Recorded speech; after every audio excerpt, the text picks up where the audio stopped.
দেশ থেকে পালাইতে হয়েছে। সেইখানে ফজু পাগলা যে মুজিব বাহিনী করছে, যে আসলে মুক্তিযোদ্ধা না, মুজিব বাহিনীর লোক ৭১-এ মুক্তিযুদ্ধের বিপক্ষে অবস্থান নিছে। একজন বিপ্লবীকে হত্যা করে আমাদের বঙ্গবল্টু বলে যে কোথায় আজ সিরাজ শিকদার। এখান থেকে আজকে তাদেরকে গ্রেপ্তারের, ফজু পাগলাকে গ্রেপ্তারের অভিনয় করে বাসায় আমাদের অন্তর্বর্তী সরকার সে আসলে বিপ্লবীদের এত বড় দায়িত্ব নিয়ে তাদের সঙ্গে প্রতারণা করছে। আজকে যদি কোথাও থেকে তার লাশ গায়েব হয়ে যায়, আপনারা চলে আসবেন। আপনারা শুনতেছেন খালি এন্টারটেইনমেন্ট এন্টারটেইনমেন্ট এন্ড এন্টারটেইনমেন্ট। গতকালকে রাত ২:৩০ থেকে ৩টার মধ্যে আমরা এখানে চলে আসি এবং অবস্থান নেই। তো আমাদের ম্যাক্সিমামেরই মোবাইল চার্জ চলে যায়, আশেপাশে একটু চার্জের ব্যবস্থা করতে পারি। সামাজিক যোগাযোগ মাধ্যমে কি প্রচার হচ্ছে আমরা ঠিকঠাক দেখতে পাচ্ছি না। কালকে রাতে বেশ কয়েকটা মিডিয়া এসেছিল, এর মধ্যে উল্লেখযোগ্য হলো যমুনা টিভি। যমুনা টিভি আমাদের একটা ভিডিও নিউজ সকালবেলা প্রচার করে, যেটা মুহূর্তের মধ্যে ভাইরাল হয়ে যায়। 13 মিনিটে ১,২০,০০০-এর মতো ভিউ হয় এবং তারা পরবর্তীতে সেটা তাদের ফেসবুক পেজ এবং ইউটিউব থেকে ডিলিট করে দেয়। জানি না কেন করে।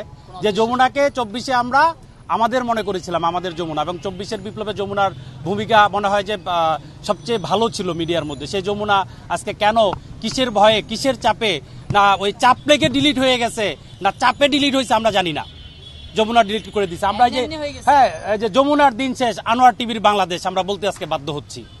তো আপনারা যারা আছেন মিডিয়ার ভাইদের মাধ্যমে আমরা বলতে চাই, এখানে কি মব হচ্ছে না শান্তিপূর্ণ অবস্থান হচ্ছে? আপনারা বলেন, জাতিকে দেখান আমরা কি করতেছি। আমরা বলবো না, আপনারা বলবেন।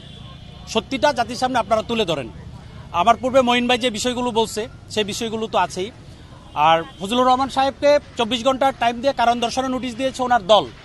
তো দল গতকালকে দিয়েছে যখন সারা দেশের বিপ্লবী ছাত্র জনতা ওনার বিরুদ্ধে রাস্তায় নেমেছে তখন।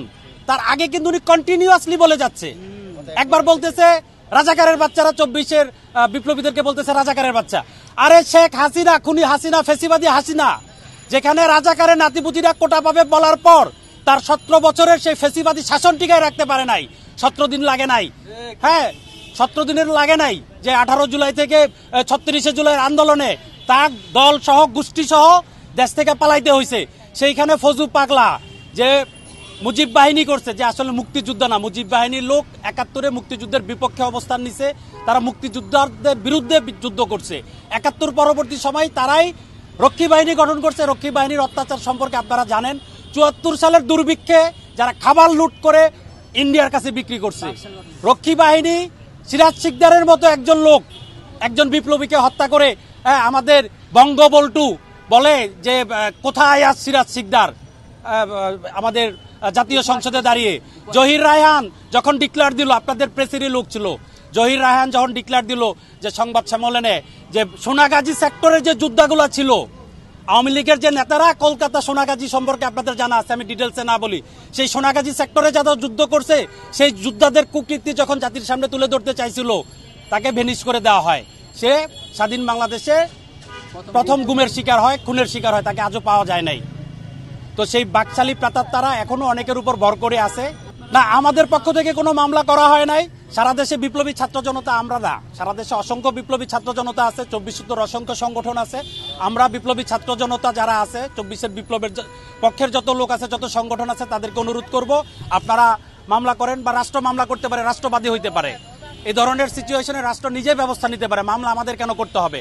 মামলা ছাড়া ৫৪ ধারা, এই ধারা ওই ধারা, আকাশের যত ধারা, পুলিশের তত ধারা আমরা দেখছি ইতিহাসে। গত ১৫ বছর ১৭ বছর আমরা এগুলো দেখছি। আমরা ইন্টারিমকে ১ বছর দেখছি। ইন্টারিম কি করছে? ১ বছরে ইন্টারিম যদি তার কাজ করতে পারতো তাহলে আজকে আমাদেরকে এই রাস্তায় আবার বসতে হয় না।